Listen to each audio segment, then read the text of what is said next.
কেন কথা বলে?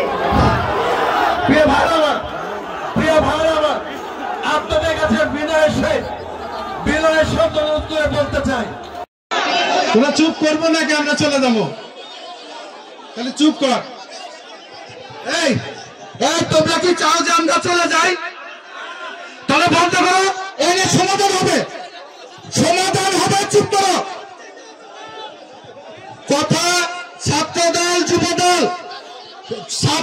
যুবদল স্বেচ্ছাসেবক নেতৃবৃন্দকে অনুরোধ করছি, আপনারা শান্ত হন, আমাদের পরিবেশ ফিরে আনেন।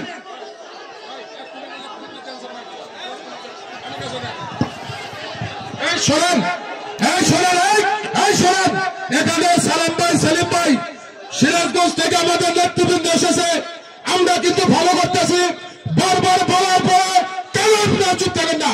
আপনারা জেলার নেতৃবৃন্দকে অপমান করতে চান।